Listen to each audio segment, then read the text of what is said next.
liggéey bi xat nañu liggéey bi metti na mais il faut ñu jël suñu temps parce que sinon bu dul loolu dinañ fi nekk chaque semaine nga gis ñun lépp lu ñu waxtaanee rek ñoom ñu jël ko bind ko te comme amuñu majorité ñoom du mujj fenn macha allah kon ñun ñi am majorité nañ ko jël ñu mun koo doxal jërëjëf xam naa assemblée war nañ ci delluwaat ndax am na lu fa xew tey mais dañuy bëgg a jël Thioune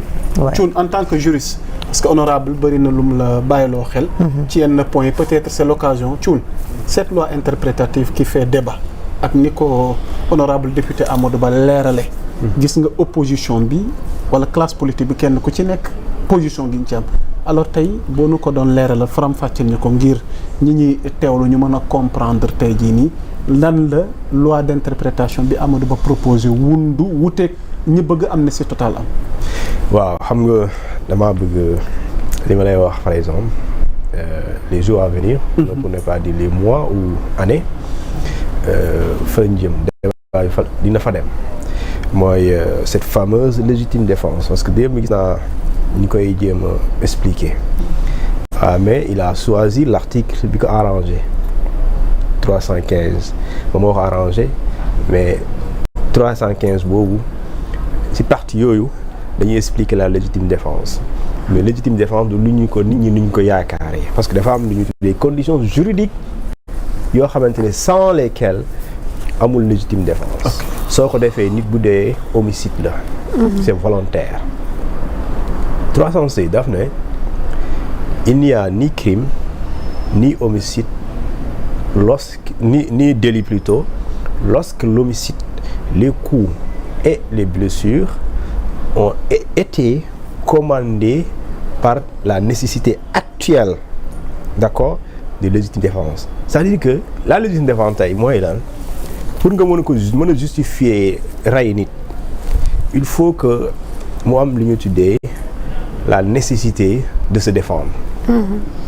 il faut que la riposte maanaam booy riposte elle doit être immédiate maanaam doo dem préparer ñëwaat ok ça doit être immédiat et aussi c'est-à-dire que l'attaque aussi doit être injustifiée maanaam ki la attaqué ça doit être injustifié c'est-à-dire le motif doit être valable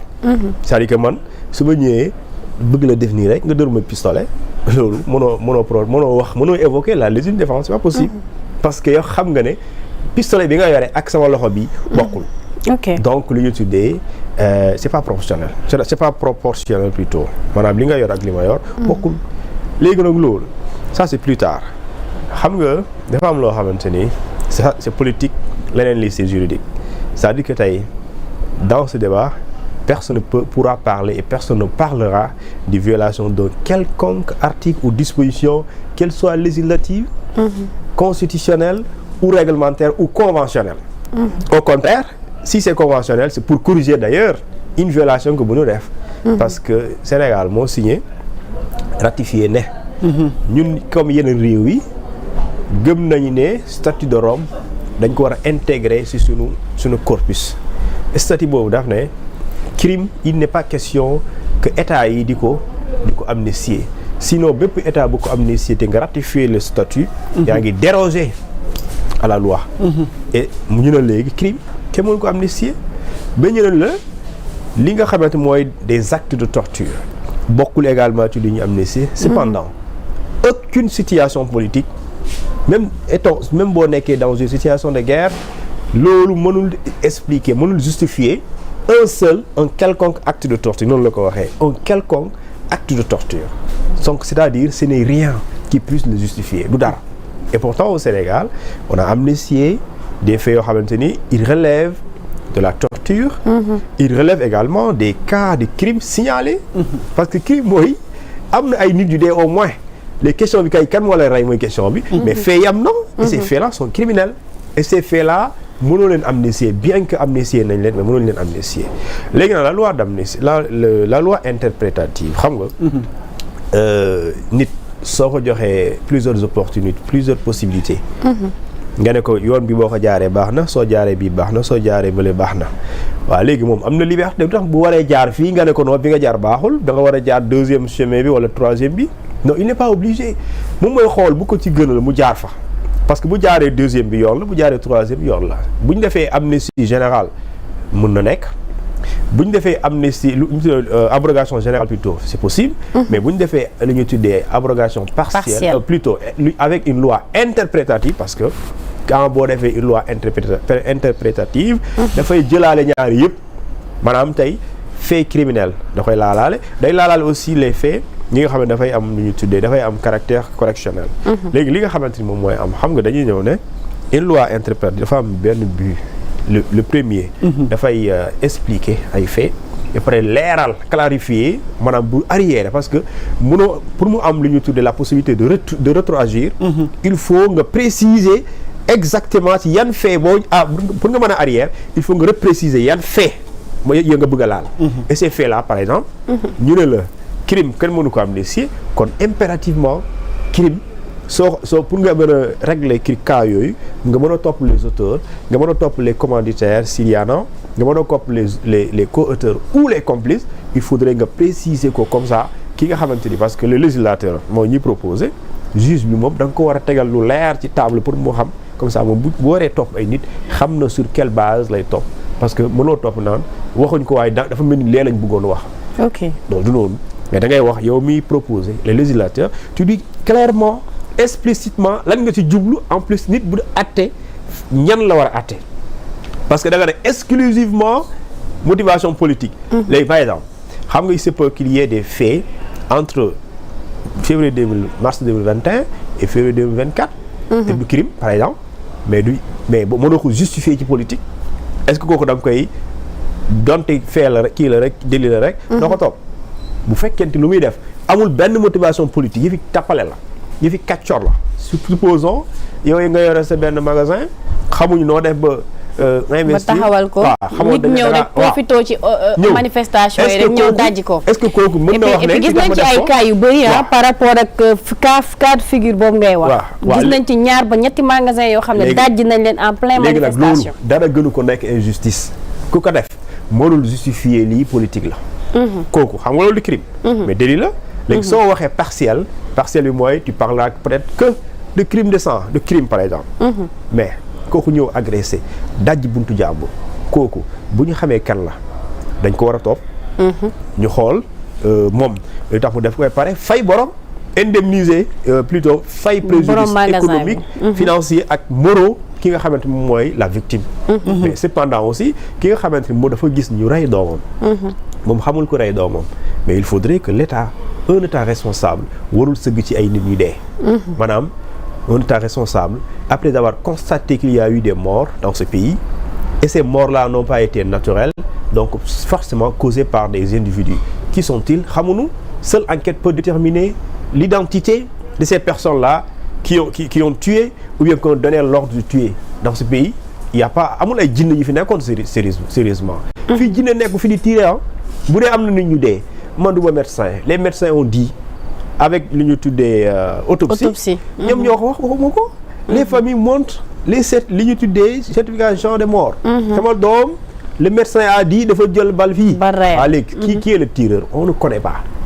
on n'accuse personne mais kan mooy tireur bi c'est pas des robots même un robot il y a une personne derrière même les djinns aussi doone djinn ñoo fi ñëw c'est-à-dire il y a à la kulial il y a eu des responsabilités humaines et ces responsabilités humaines là il faut les situer maintenant comment les situer seule une justice dans sa rigueur d'accord avec intransigeance ñu xam ñan la et su boobaa on aura connu la vérité et vérité boo xamee bu la neexee ku mu neex nga mën nga baale maintenant politiquement d'accord mën nga am interprétation et elle est libre mooy que ne l'amnistie l'abrogation aurait pu être générale totale parce que su nekkee total aussi ça va être compliqué pour parce que aussi là il faut le dire politiquement nga ne l'amnistie aurait pu j'ai pas dit dû être parce que souvent dafay mel ni obligation la mais les mots ont leur sens waaw les postulats aurait pu être c'est-à-dire mënoon na nekk général total mooy que duñ fi nekk di interpréter quoi que ce soit dañu naan way dañoo effacé woon fee yëpp ñun léegi dañuy fexe ba lépp ñu topp ko mais dans ce cas waaw ça va être compliqué parce que dans tous les cas allez-y lan la li war a comprendre fii dans tous les cas dans tous les cas trois la bii mooy bu gën a oyof bi maanaam ñoom biñ jël moo gën a oyof mooy bu gën a oyof parce que bu njëkk bi mooy amul dara lu mu violé déedéet moo xam suñu convention yi violé wul constitution waaw violé wul benn disposition législative. loi bi violé wul également convention. Au contraire dafa corriger une violation de l'État du Sénégal à une des conventions qu'il a signées. Telles que le statut de Rome. ok waaw État du Sénégal dafa ko violé.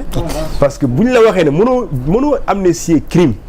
Comment dans le libellé d'une loi d'amnistie on vous dit les faits ayant une qualification correctionnelle ou criminelle. tous les Sénégalais ouvrent les yeux kenn waxul dara. man député yi ne ko Assemblée nationale. mais lu tax waxuñu loolu. mais lu tax waxuñu ne. convention bu ñu ratifié statut de Rome nee na état du Sénégal. yow bokk nga ci réew yi wax ne kenn mënul amnistier fait yoo xamante ni crime la. loolu rek doyoon na débat. député à l'Assemblée nationale pour que ñu rejeter lu ñu tuddee ce projet de loi. mais malheureusement le peuple sénégalais nous aussi des fois à la limite dañuy bàyyee combat bi politiciens yi. comme quoi politiciens yi ñoo ci war a mais sénégalais yëpp waroon taxaw effectivement ñu ngi violer suñu constitution soit statut boobu ñu ratifié. nañ ko génnee suñu constitution wala ñu bàyyi ci constitution bi kenn du amnistier crime yi. loolu mooy dëgg. mais boo ko amnistier effectivement da ngay violer li nga xamante moom mooy li constitution bi nangu. léegi nag yaa ngi soo indiwaatee loi interprétative bi. yaa ngi corriger li état bi defoon te mu nekk violation. léegi da ngay avancer wala. honorable dafa am lu mu ci bëgg a dolli. waaw allez-y après ñu ñëw ci yow la le fait même de dire que lépp luy. Événement politique de 2021 à 2024 ak tey bëgg a def amalgame comme quoi que l'intervention des forces de défense et de sécurité dañ koy ranger dans le cadre de problème ou de manifestation politique rien que loolu c'est dégradant pour l'image de notre police parce que la police elle est républicaine. Certes, elle est là pour le maintien de l'ordre, mais la police n'a rien à faire, n'a rien à voir dans les combats et les débats politiques. Gis nga politique su amee bu doon xeex bi dafa am. su diggante militant APR militant Pastef. su boobaa mën nga ni manifestation politique la. comme ni mu amee woon en Afrique du Sud. amee ko ci yeneen dëkk. nga xamante ne ce sont des militants de parti ñoom ñoo doon jote. foofu mën nga taxaw. nga ne da ngay scinder en deux la chose. mais la police les forces de défense ñu nga xam ne Sénégal yëpp lañ bokk ñëpp la ñu jaboote. ils sont censés rétablir l'ordre mais en fonction en protégeant aussi les vies humaines avant de protéger les biens. avant ñuy protéger des édifices te gis nañ ko fi ay jamono ñuy protéger ay yenn magasins internationaux yi ñuy protéger yenn enseignes yi ñuy protéger yenn stations yi. pendant ce temps-là population yi ñoom seen jëmm biir kan moo leen doon protéger. donc loolu rien que amalgame boobu ñu bëgg a bàyyi suñu biir. mooy comme nga jël benn patate pourrie nga bàyyi ko ci sac bi nga dem sa yoon yow bàyyi ñu ak suñu ay forces de défense. dans l'histoire léegi suba dañuy bind ne Sénégal kat de 2021 à 2024 il y a eu des événements politiques yoo xamante ne c'était des militants en face de forces de défense ñoo doon xeex ñu ne nañ ko baale loolu dama ni benn nation du bind histoire am ci kaw loolu sunu histoire ñun fas yéenuñ ko bind ci loolu force de défense yi ay sunu ay frères lañu am na pour ñun dañu gëmal loolu laa gëm que ñoom dañ leen rax parce que li tax ma gëm ni ñoom dañ leen rax du ñoom ñoo def lii tey ñuy incriminer c'est parce que ñoom ci seen jëmm bopp bi ñu waree taxaw nekk de notre côté taxaw nañu nekk de notre côté gis nañ fi fii des dates yoo xamante ne am na ay nit ñoo xam dañ leen simmi ba ci ay ñoom capitaine Touré ñeneen ak ñeneen ñu xam ay tenue lañ soloon mais bi Sénégal soxlaa dañoo simmi seen tenue taxaw ci wetu askan gis nañu keroog le 8 février bi ñuy bàyyi le premier ministre Ousmane Sonko mu jógee caserne ba di ñëw fii place de l'Obélisque gis nañu ay militaires yu doon jubilé à côté du peuple sénégalais ak ki militaire bi loxoom bi kii bi gis nañu gendarme bi nga xamante ne loxoom dafa yàqu mais ba tey jii ñooñu ñëpp ce sont des gens yu nga xam ne ñun man gëm naa ne ils sont avec nous parce que ñun aussi gis nga force de défense ñun dañ ci am ay frères am ci ay jëkkër am ci ay xarit xeex bi bu muy tar nañu bu ñu fàtte ne ñun dañuy ñibbi suñu kër yi bokk ak ñoom kër yi musuñu nekk ñun contre nous ñi nga xam ne nag ñoom ñoo leen raxoon ñi nga xamante ne ñoom la ñu jël dugal leen ci seen biir wala ñi nga xamante ne sax amuñu place foofu parce que am na ci ñoo xam ne peut-être topp nañu yenn excès yi wala topp yenn yi ba tax ñu def loo leen loo xam ne tey du seen cër. ñooñu la ñu ne il faut ñu identifier leen. il faut ñu àtte ko. il faut ñu leeral ko. il faut ñu seppi épine boobu ci sunu biir police beeg sunu biir gendarmerie beeg sunu biir force de défense yi bu ko defee ñu mun ñun tamit delluwaat sur de bonnes bases dem en toute responsabilité. Maintenant coow lay fii des rek parce que foog naa ni du càgginu ñun dañoo am majorité rek dañ ciy def lu neex ñun bu ñu neexoon bu ñu nee ñu jël sunu majorité bii tey duñ fi nekk sax di dellu ci ay loi bu ñu neexoon ñu dem jëli beneen loi requalifier yeneen fait mais dañu ne gannaaw lii am na te ñu bare seen wax yëpp xam nga mooy lan mooy Pastef dañ leen dissoudre woon loi d'amnistie bi moom moo leen indiwaat sur la table dëgg la mais dissolution parti Pastef adduna yëpp